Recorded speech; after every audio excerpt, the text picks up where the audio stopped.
स्मृत्यात्मक एकाग्रता, एकाग्रता जिसके बारे में बार बार कहते हैं, जो हमारी स्मृति है उसकी एकाग्रता होनी चाहिए। जितना आप में स्मृति की स्थिरता होगी उतनी आत्मा में समर्थी भरेगी। बैटरी चार्ज करने का यही तरीका है स्मृति। अभी दुनिया भर की चीजें याद आती हैं। दिन में कहीं कहीं मन हो आता है, बुद्धि हो आती है, इच्छाएं भर जाती है।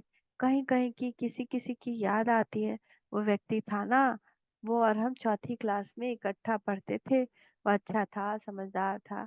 अरे भाई, चौथी कक्षा का छोटा छोकरा तुमको आज कैसे याद आ गया? अब योग लगाओ, लगाने जाओगे तो ऐसी ऐसी बातें कभी याद ना आने वाली आ जाएंगी। भूली हुई बातें याद आएंगी, जिसके साथ अब आपका कनेक्शन भी नहीं रहा, वो भी आकर याद पड़ेंगे। आप सोचेंगे मेरे मन में ये कहाँ से आ गए, इतने मुद्दत तक तो उसकी याद नहीं रही। उनके नाम और उनकी शक्लें भूली हुई, अचानक से उनके नाम याद आ जाएंगे। लोगों को आश्चर्य होगा कि इतने वर्ष तक उनके नाम कैसे याद है? याद नहीं थे, अचानक आ गए।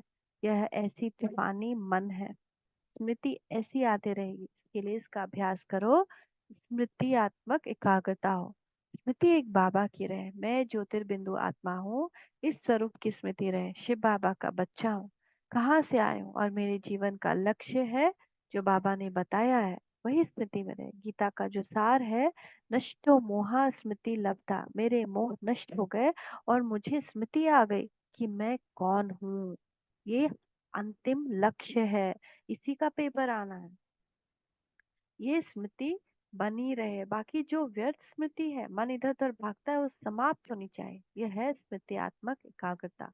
उस स्मृतियात्मक एकाग्रता में आत्मिक एकाग्रता और परम धाम और परमात्मा की एकाग्रता रहे, और किसी की भी स्मृति न रहे, किसी भी देहधारी की याद नहीं।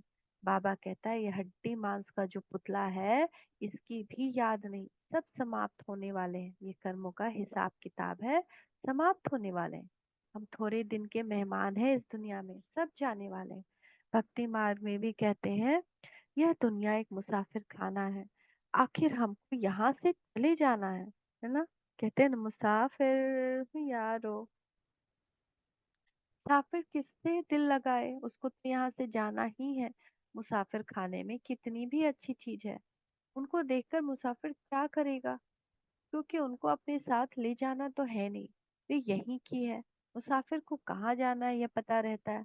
अगर कोई बस में जाकर बैठ जाए, कंडक्टर कंडक्टर आकर पूछे कहाँ जाना है? अगर वो बताया मुझे पता नहीं कहाँ जाना है, गाड़ी में बैठा है, गाड़ी छूटने वाली, और कहा और कहता है कि मुझे मालूम नहीं कहाँ जाना, तो क्या कहेंगे उसको? भक्ति मार्ग में तो कहते हैं कि इंसान मुसाफिर है, लेकिन वह मुसाफिर को पता नहीं कि कहाँ जाना है। लेकिन हमें तो पता है कि हमें कहाँ जाना है और जीवन का लक्ष्य क्या है। यह एकाग्रता चाहिए।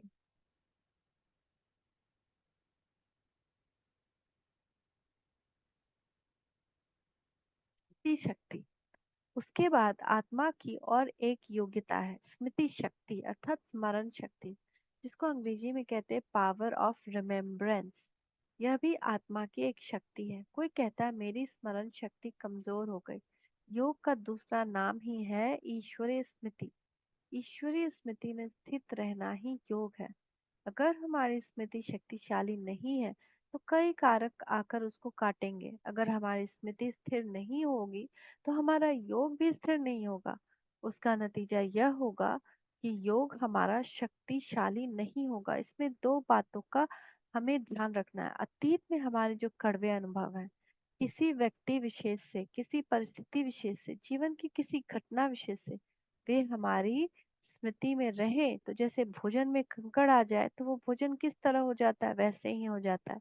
हमारी स्मृति में कड़वे अनुभव रहेंगे तो वो योग को शक्तिशाली होने नहीं देंगे। स्मृति शिष्ट स्तर की नहीं रहेगी। अगर हमने उल्टे शुल्टे काम किए होंगे और उनकी स्मृति अंदर रहेगी तो भी वो योग करने नहीं देंगे, क्योंकि वो अंदर से मन को खाते रहेंगे। इसलिए उन सब को भूलने के लिए आत्मा की स्मृति और परमात्मा की स्मृति को शक्तिशाली बनाना होगा। तब योग भी अच्छा लगेगा और साथ साथ स्मृति भी स्पष्ट होनी चाहिए। स्मृति की भी श्रेणियां हैं, डिग्री है, उनकी गहराई है। हमने कोई चीज को जगाते हैं तो ज्वालाएं बड़ी दीप्यमान होती है, ऐसी हमारी स्मृति भी बड़ी स्पष्ट और दीप्यमान हो। शिव बाबा बिंदु रूप है, परमधाम निवासी है, यह हमारी बुद्धि में स्पष्ट होना चाहिए। ये स्मृति भी लवलीन तब हो सकेंगे जब और स्मृतियों को ओझल ओझल है वो भी ना रहे। हमारी स्मृति एकदम तीव्र और दैदीप्यमान होनी चाहिए। स्मृति में कोई धुंधलापन मैलापन नहीं होकर स्पष्टता और स्वच्छता आना चाहिए। तब योग का अनुभव होगा, गहन अनुभव होगा। स्मृति में बहुत बड़ी शक्ति है। तीसरी चीज है स्मृति। स्मृति के बगैर कोई भी काम संसार में नहीं हो सकता। कोई भी व्यक्ति नहीं है जिसको कोई स्मृति नहीं है, जब तक कि वह मर न जाए। डॉक्टर कहते हैं कि यह मूर्छित है, लेकिन फिर भी अंदर कुछ न कुछ चलता रहता है। उस स्मृति की अभिव्यक्ति बाहर नहीं होती। नींद में भी मनुष्य को स्मृति होती है, यहाँ तक कि वो सपने देखता रहता है। स्वप्न में भी उसको अनेक प्रकार की स्मृतियां आती हैं, इस जन्म की और पूर्व जन्म की। दोनों स्मृतियों के मिश्रण से मदारी के खेल जैसा स्वप्न उसको आता रहता है। हमेशा ही मनुष्य को स्मृति रहती है। एक स्मृति है जो चेतना में रहती है, दूसरी स्मृति है जो संस्कार के रूप में होती है, जो अर्ध चेतन या अचेतन मन में होती है। इन स्मृतियों को काटने के लिए बाबा ने हमें नई स्मृति दी, श्रेष्ठ स्मृति दी, पॉजिटिव स्मृति दी। स्मृति को काटने के लिए दूसरी स्मृति दी, उसी का नाम योग है। लोग योग के नाम पर एकाग्रता करने लगे, प्राणायाम हठ योग करने लगे, उससे कोई जीवन परिवर्तन नहीं हुआ। शरीर ठीक हुआ, चलो अच्छी बात है, लेकिन विषय परिवर्तन की जो बात है वह हुई नहीं।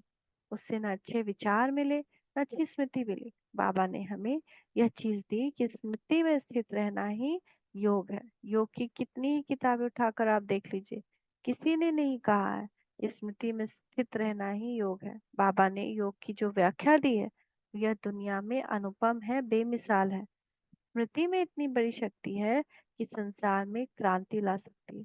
लोगों ने दुनिया में क्रांति लाने की कोशिश की, golden revolution, green revolution, white revolution इत्यादि, लेकिन उससे क्या हुआ? संसार में परिवर्तन आया, समाज में सुधार हुआ। क्रांति होनी चाहिए मनुष्य का व्यवहार बदलने की, मनुष्य के संस्कार बदलने की, मनुष्य की स्मृति बदलने की। तब जाकर संसार बदलेगा, विश्व में सुख शांति आएगी। स्मृति से विश्व में परिवर्तन आ सकता है। बिना स्मृति कोई कुछ कर ही नहीं सकता। बाबा की शिक्षा हमारे संग रहे, इसका अर्थ क्या है? बाबा की शिक्षाओं की स्मृति हमें रहे। स्मृति हमारी कितनी बड़ी शक्ति है।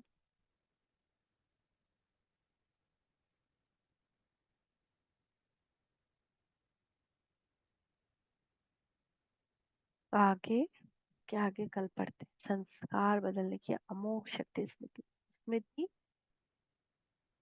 जगानी है। Thank you Baba, thank you. ओम शांति।